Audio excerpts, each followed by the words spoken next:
네, 오늘부터 에레미야서가 또 새롭게 들어가게 됩니다. 1절에서부터 3절까지는 에레미야에 대한 소개를 하고 있습니다. 베냐민 땅에 있는 제사장이다라고 그렇게 말하고 있습니다. 그러니까 레위인이고 제사장 집안의 자손이라는 걸 알 수 있어요. 하지만 제사장들은 원래 중앙 성소에도 이렇게 있기도 하지만 각 지파별로 다 제사장들이 흩어져 있다는 걸 알아야 됩니다. 그래서 베냐민 지파에 파송된 레위인 제사장이었다라는 거예요. 그의 아버지는 hil기야였고 그가 활동하던 시대는 유다 왕 요시야. 그러니까 히스기야 왕 다음에 므낫세 그리고 이제 그 다음에 서게 된 하나님 앞에 정직한 왕이었던 요시야 왕 때에 하나님 앞에 부름을 받고 쓰임 받은 하나님의 종 에레미야였습니다. 그래서 그는 이 요시야의 아들들 여기서는 여호야김부터 시작해서 시드기야까지 다 요시야의 아들들이거든요. 아들 손자 그들이 왕위를 이어가는데 제대로 된 왕위를 이어가지 못하고 이제 애굽에 또 속박을 받고 결국 바벨론에 또 속박을 받고 그러면서 그들이 죽임을 당하거나 포로로 끌려가는 그런 불운한 그런 모든 과정들 그리고 나라가 망하고 또 성전이 파괴되고 모든 백성들이 뿔뿔이 흩어지는 것을 보았던 그 선지자가 바로 에레미야입니다. 그래서 에레미야는 눈물의 선지자라고 그렇게 말하는 것이 바로 그런 망해져가는 나라를 보면서 하나님의 말씀을 선포했던 선지자였기 때문에 눈물의 선지자라는 그런 별명이 붙어 있습니다. 그래서 시드기야 왕 11년 말에 그러니까 11년 5월 다섯째 달에 나라가 망하고 성전이 파괴된 그때까지 활동하면서 하나님 말씀을 전한 그런 에레미야다라고 소개를 하고 있습니다. 그다음에 이제 4절부터 10절까지는 그 에레미야가 하나님 앞에 선택돼서 부름을 받고 또 사명을 부여받는 이야기입니다. 그래서 하나님은 어떤 사람을 선택하고 또 사용하시는데 태어나기 전부터라고 그렇게 얘기합니다.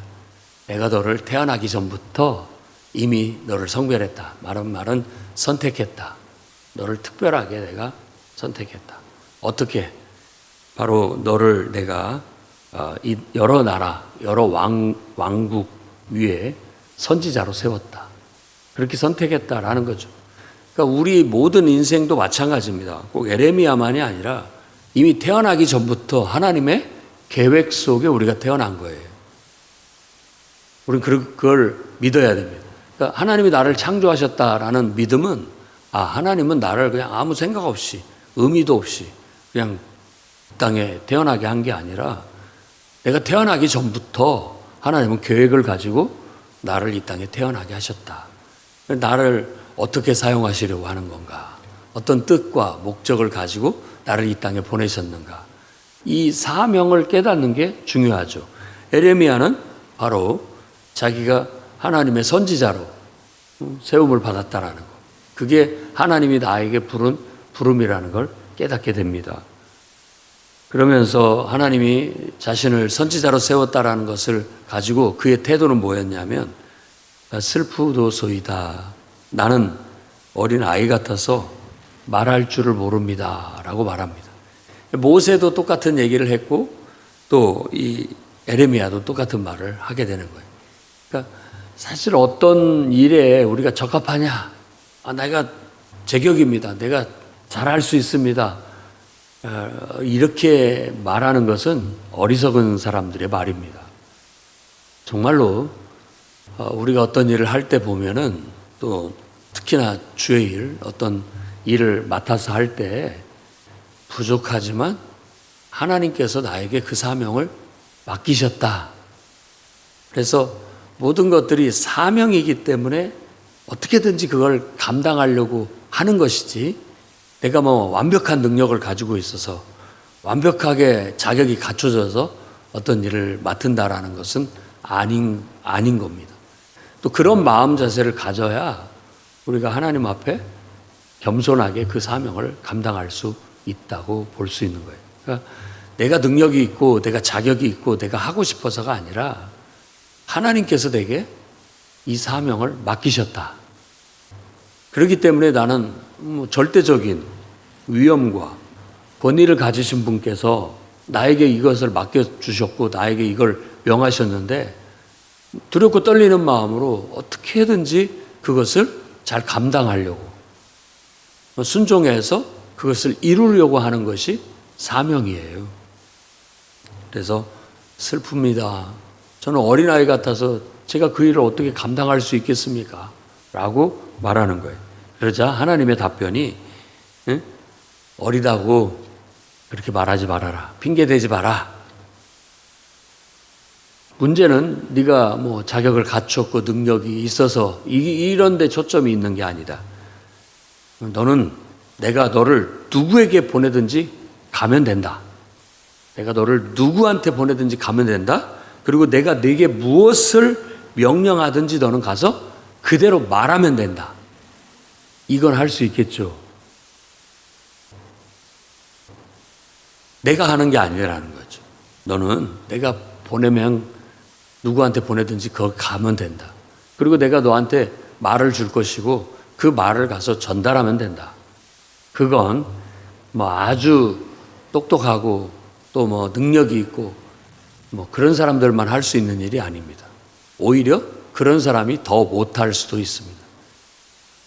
이 일은 그냥 순종하는 사람, 그리고 단순하게 하나님 말씀대로 그대로 하는 사람, 그래서 단순한 믿음과 단순한 순종만 있으면 할 수 있는 일인 거예요. 주의 일은 대부분이 그렇습니다.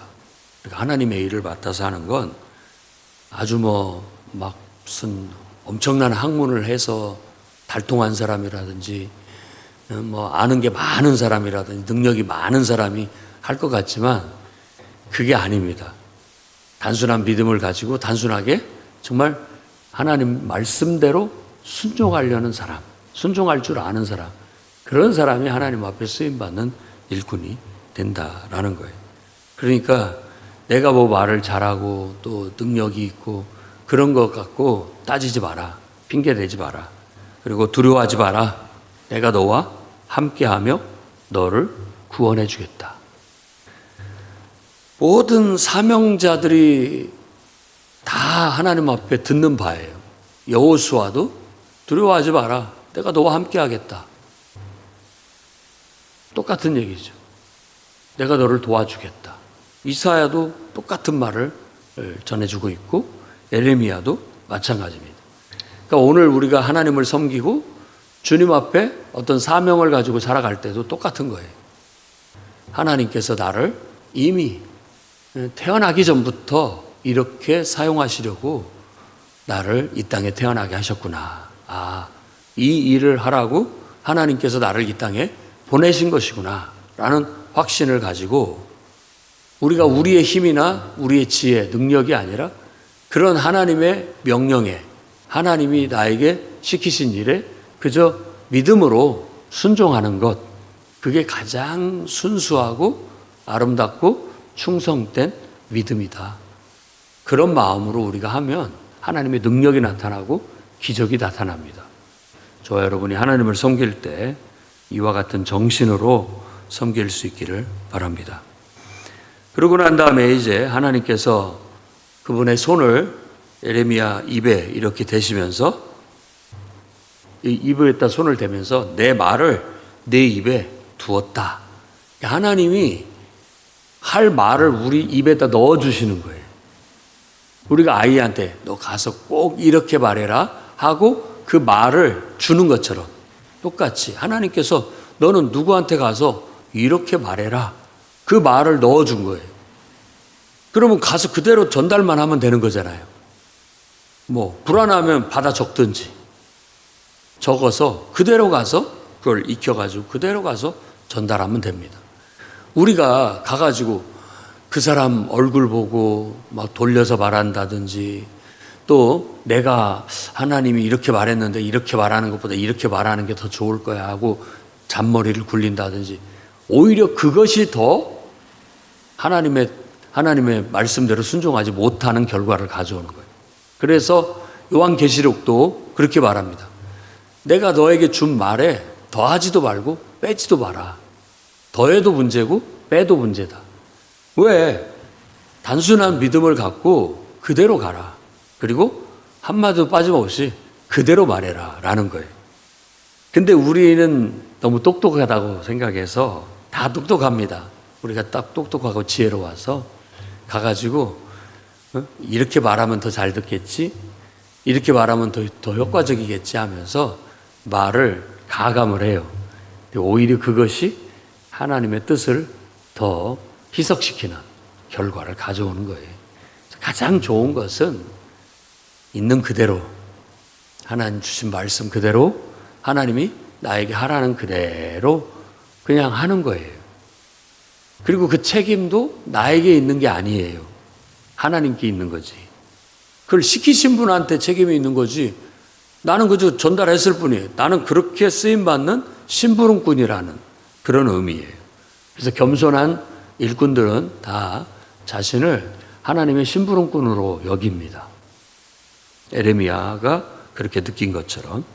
그런 심부름 하다가 미움을 받아서 죽임을 당하더라도 그냥 우리는 그런 거 연연하지 않고 그냥 하나님의 심부름만 제대로 하려고 한다라는 마음을 갖게 되는 거예요. 그러면 하나님이 책임져 주신다는 거예요. 하나님이 책임져 주셔서 지키시고 보호하시는 거예요. 또 내가 죽는 것이 필요하다면 그것도 나는 그냥 받아들이겠다라는 것이 바로 주의 종의 태도인 거죠. 이사야서에서도 바로 고난받는 주의 종이 신실한 주의 종이다, 이렇게 말하고 있거든요. 주님을 위해서 고난도 받을 수 있어야 되고, 주님의 뜻을 수행하기 위해서 때때로 우리가 죽어야 된다면 죽음도 받아들일 수 있어야 된다. 그게 어쩌면 충성된 단순한 믿음과 단순한 순종을 할 줄 아는 주님의 일꾼이 아니겠느냐라고 이사야서도 우리에게 말하고 있고, 오늘 이 에레미야가 지금 부름을 받는 그 사명에 대해서 얘기할 때도 똑같은 말로 하고 있는 거예요. 내가 너를 여러 왕국 위에 세워서, 이제 여러 왕국들 위에 세워서 그들에게 하나님 말씀을 전하게 되는데, 그 말씀의 내용은 여러 왕국들을 뽑고 파괴하고 파멸하고 넘어뜨리는 심판에 대한 예언입니다. 하나님이 여러 왕국들을 뽑아버리고 파괴하고 파멸하고 넘어뜨리고, 그리고 난 다음에 뭐냐? 그 위에다가 다시 건설하고 다시 심는 것. 그게 에레미야를 통해서 하나님께서 하시고자 하시는 계획이에요. 이 계획을 말하는 거예요. 어찌 보면은 세상을 다 다시 갈아엎어서 다시 세우겠다, 다시 건설하겠다라는 거죠. 그러니까 이 하나님의 역사는 늘 세상을 하나님의 뜻에 맞게끔 변화시켜 나가는 것, 하나님의 계획대로 만들어가는 게 하나님의 궁극적인 뜻이에요. 그러니까 주의 종들은 주님을 위한 일꾼이라고 한다면 바로 그런 하나님의 계획, 그 경영하심, 어떻게 보면 그분의 정책이죠. 그 정책을 잘 듣고 그대로 이루기 위해서 실행해 나가고, 또 하나님이 하시는 일을 도와주는 것, 그게 바로 하나님의 일꾼들이 해야 할 일이라고 할 수 있습니다. 그래서 이 에레미야 1장의 4절에서부터 10절까지의 말씀을 여러분들도 늘 필요할 때마다 읽고 묵상하고, 여러분들도 예레미야처럼 사명감 투철한 충성된 그런 일꾼으로서의 삶을 살아가시기를 바랍니다. 그리고 11절, 12절, 그리고 13절, 16절에는 두 가지 질문과 답변이 나옵니다. 에레미야야, 네가 무엇을 보느냐? 이건 지금 환상이에요. 그리고 뭐같이 보이는 거예요, 어떤 것이. 근데 첫 번째 질문에 에레미야가 본 것은 살구나무 가지가 보입니다, 이렇게 했어요. 살구나무 가지가 내 눈에 보입니다.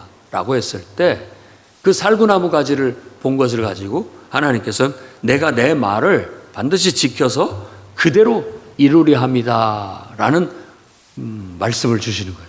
왜냐하면 이건 언어유희예요. 언어유희.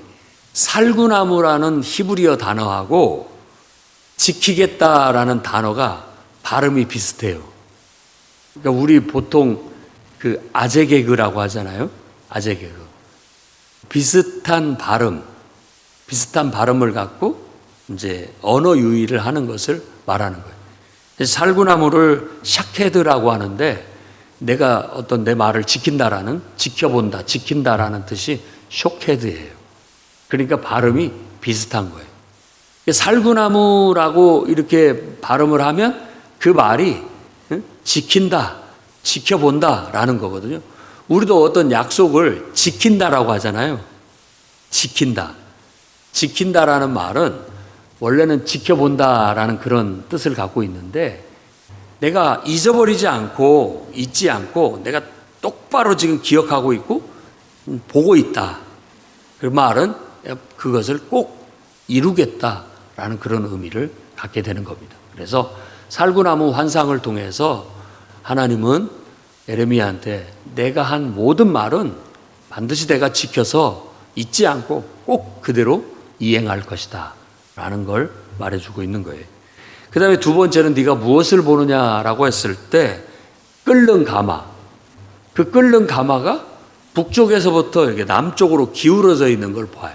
그래서 끓는 가마를 봅니다 라고 했을 때 하나님의 메시지는 재앙이 북방에서 일어나 이 땅에, 그러니까 지금 이스라엘은 남쪽에 있으니까 이 유다 땅에 그 재앙이 부어질 것이다.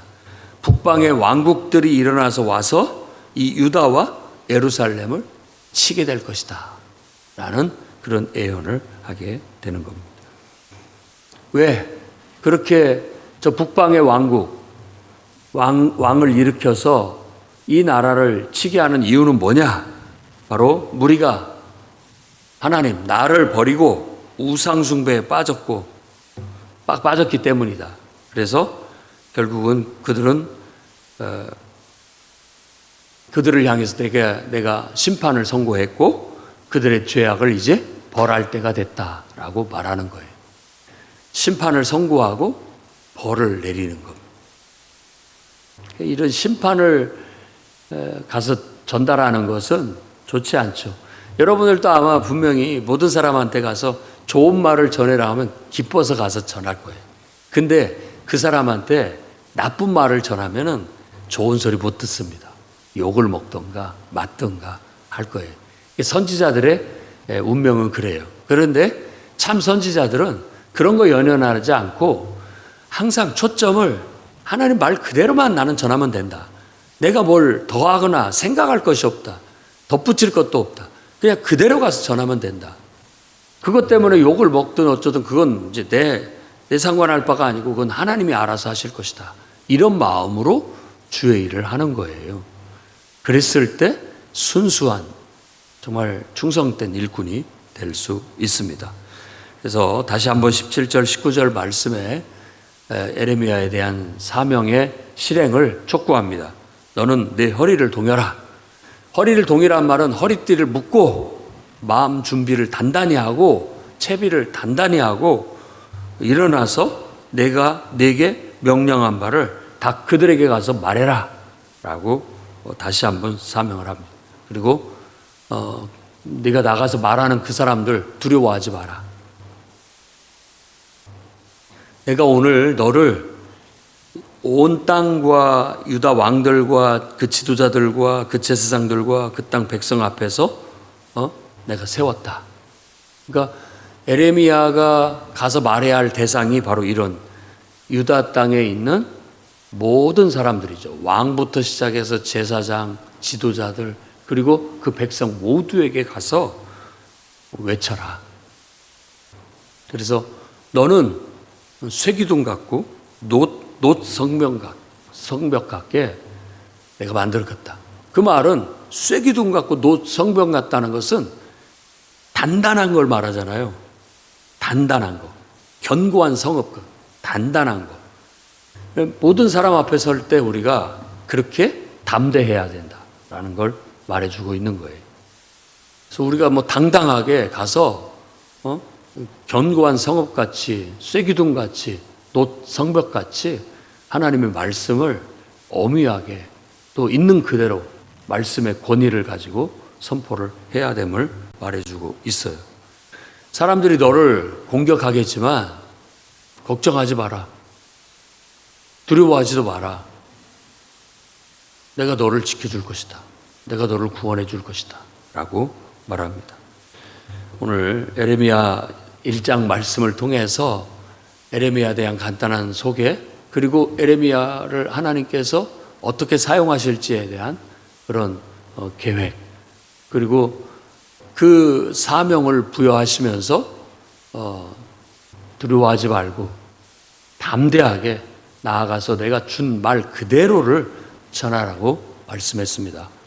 오늘 우리도 이 에레미야가 하나님 앞에 부름을 받고 그의 인생이 선지자로서 이렇게 쓰임을 받는 것을 바라보면서 우리도 하나님 앞에 하나님이 이 땅에 태어나게 할 때부터 이미 우리를 이렇게 사용하시려고, 어떤 하나님의 뜻과 목적을 위해 사용하시려고 창조하셨다는 것, 이 땅에 태어나게 하셨다는 것을 깨닫고, 그것이 무엇일까? 여러분이 있는 환경 속에서, 여러분이 처해진 상황 속에서 발견하시기를 바랍니다. 그래서 그 사명을 놋기둥같이, 쇠기둥같이 흔들림 없이 강하고 담대하게 하나님 뜻대로만 나아가시기를 주의 이름으로 축원합니다. 기도하겠습니다. 거룩하신 주님, 주님을 찬송합니다. 우리를 이미 태어나기 전부터 하나님 계획을 가지고 이 땅에 보내셨음을 믿습니다. 이제 때가 되어 우리를 쓰시려고 하실 때 우리가 하나님의 뜻을 알고 순종하여 오직 하나님 말씀에 입각하여 하나님 말씀대로 살아낼 수 있는, 이행할 줄 아는 그런 주님의 일꾼들이 다 되게 하여 주시옵소서. 예수님 이름으로 기도드립니다.